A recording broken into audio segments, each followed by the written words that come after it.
Shae, Joe, what's going on across the pond?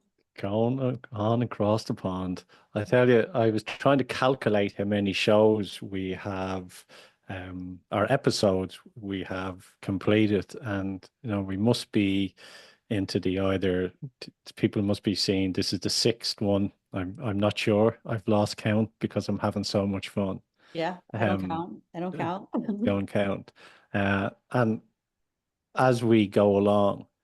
There's people asking questions and there's people wanting to know more. And I always, as I've been in radio land and media like yourself for many years, these things meander into something that becomes very special.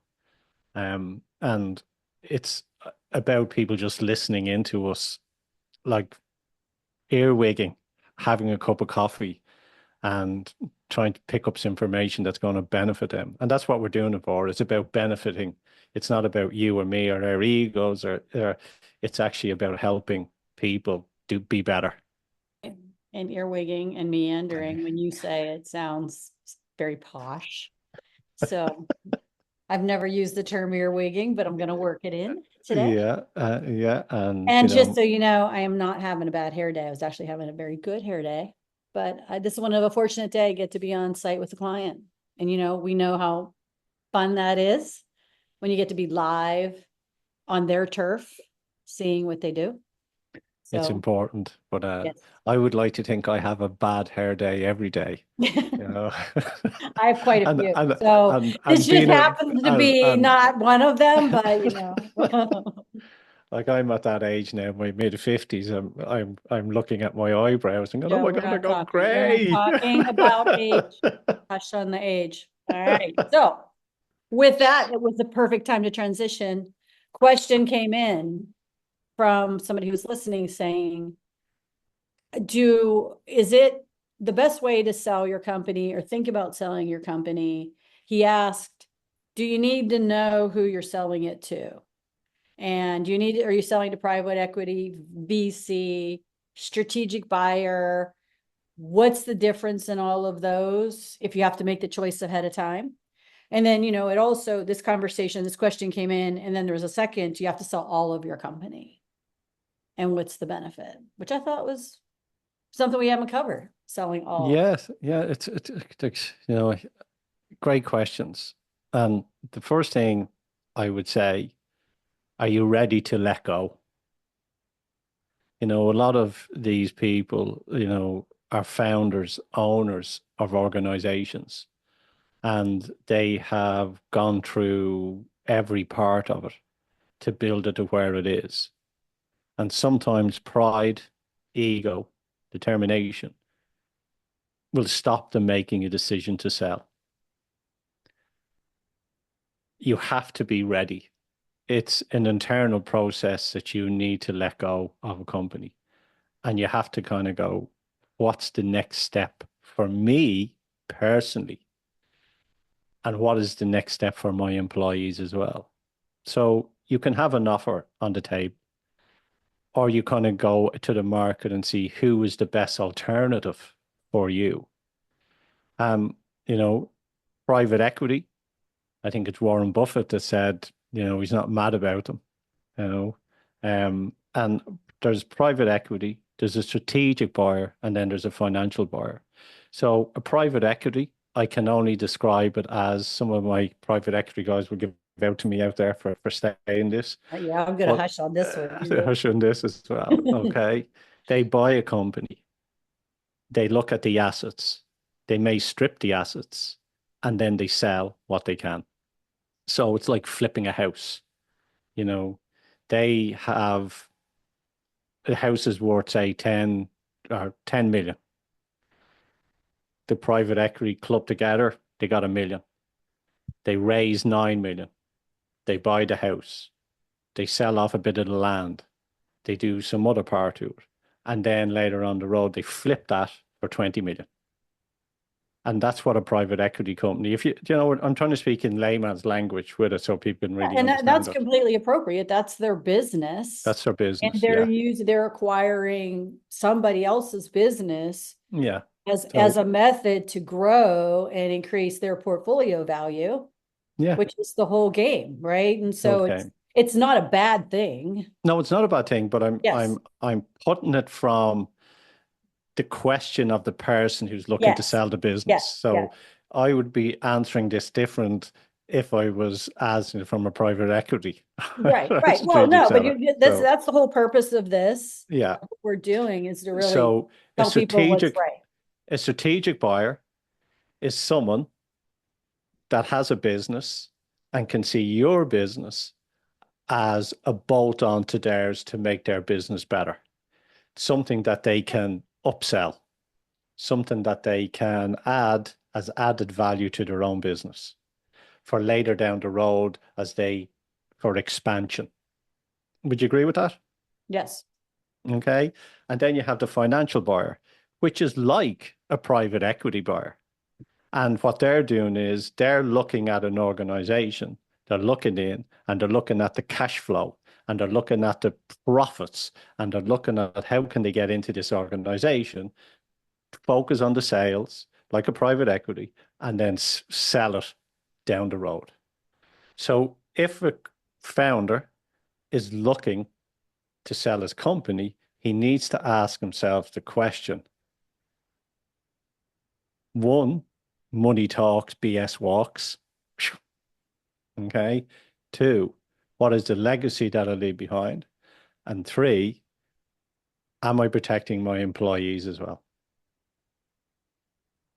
Yep. That's where they will look at. So coming in that if someone buys it, there's also another part is where you can have shareholders to the employees as well. Now, you can offer a shareholder to the employees, which will give it revenue to build the business up. And then maybe one of those employees, I've seen one company where they reached out and the employees bought the business. And the business now is thriving after 10 years. And now the employees are now going to sell it on to the next set of employees that have come in Yep. to sell it on I it. think there's so many models. And I think his question was a good one because I think he's wondering, does he have to have the answers in, in order to start to put his toe in the water to see, what is best for him. Well, for him to put his toe in the water to see what is best, he needs to know what is, he needs to know his numbers. He needs to know what is the lifetime value of his clients. He needs to know what is the cost to acquire a client. He needs to have all his numbers because there was something, you said there a while back, cash. Cash is king. We can talk about EBITDA and everything, but at the end of the day, it's cash. So the one thing for someone is, okay, first I need to know what is my company worth? What is the value of it? What if I go to the market today? What is it worth? However, if I strategically plan to boost up my sales in the next 5 years, what will it be really worth then? So if the person that we're talking about had made a decision and want to test it, you go, okay, what's it worth now? And then go, what can I do over the next couple of years to make it better? So when I do exit, it'll be worth a lot more than what I would get on it today. So let me ask you a question on that one. That's a very good point. Because when you make the decision to sell, it's never, even your house, even you sell a house, it's never optimal. You're like, I got to do. Painting and everything. Mhm. I find it so funny, your house looks so much better when you're selling it than when you actually lived in it. I do that all the time. Yeah. So when you're thinking about selling your company, to your point, it has a value today. What do you think is a realistic time frame in our industry that somebody needs to put in to from the time that they decide, I think I'm going to sell, I've ascertained my base value.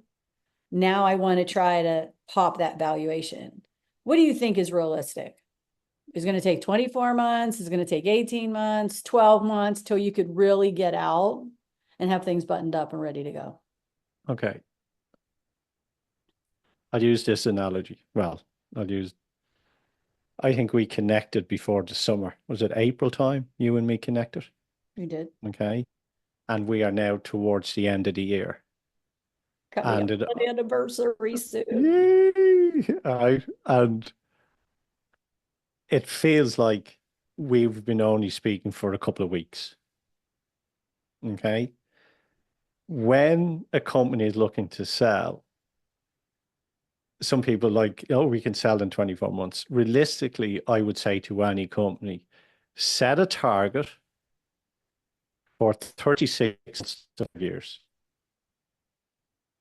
Because once you then start to focus on that, because when you start focusing on it, things start to happen.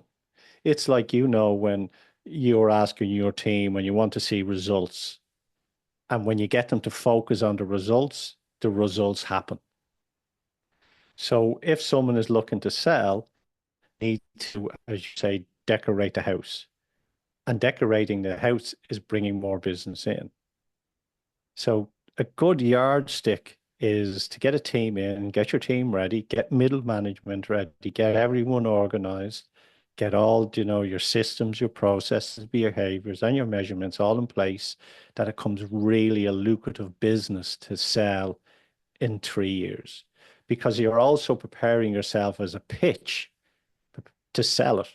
And if you then get that sales pitch right, because that's what it is, to sell, when you deliver that conversation to the end user, it comes across more valuable than what it would be today. Yeah. I agree with that time frame. And I think hearing that is going to panic a lot of people. But I think it's realistic because I think people aren't thinking about it. They're thinking they have more time to think about selling their company. And I think it when they decide that it happens rapidly. I don't think there's a lot of respect for all of the things that you need to do to organize, the questions that are asked, to get your pitch right and to get emotionally there. I think 3 to 5 is an absolute accurate time frame. I'll give you an example. A startup. Think about a startup. A startup will go and want to raise capital, and they think they will raise capital in 6 months. Yes. Yeah. Right. And we only want 1% of the marketplace. If I heard Right. that for every time I It's a spoke great to a idea. new Everybody's going company. to be on board. We'll have Yeah. more than we're going to have to give money back. Yeah, we're right. That they realize that it takes a couple of years to even a startup could take 2, 3 years to make its first sale, Yeah. depending on the IP or whatever they have. We're not talking about small widgets, we're talking if there's a lot of IP development in it. Yeah. But that company that takes 3 years to sell its for a product will be worth 10 million in 5, 6 years down the road if they've got the right IP. Okay. Yeah. When a company starts off, it struggles, and most businesses go out of business in the first 3 years or run out of capital in the first 5 years. Why would someone buy your company? Someone would buy your company because they don't have to go through the pain and actually then walk into a company that has a high value and will give them a great return.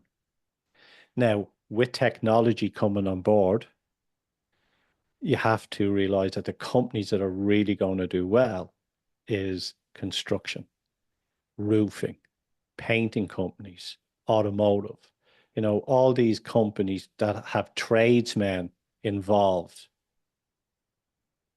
carpentry companies, building, construction, them all. These are going to be great companies to invest in the next 3 to 5 years. So now is the time. Now's the time to just have that conversation. That's all it is. And we're doing this because we started to have a conversation. Yeah. Everything starts with a conversation. That's really what it is. With people who are going to tell you the truth. Yes. As Been there and done that aren't it, charging you, right off the bat to hear what you have to say. People that are listening to you and can offer something. Warren Buffett once said, you know, what is the calculation that is needed when you're investing in, private equity or a buy or whatever. And he says you need an honest calculator. Yeah. With that, With time's that, up.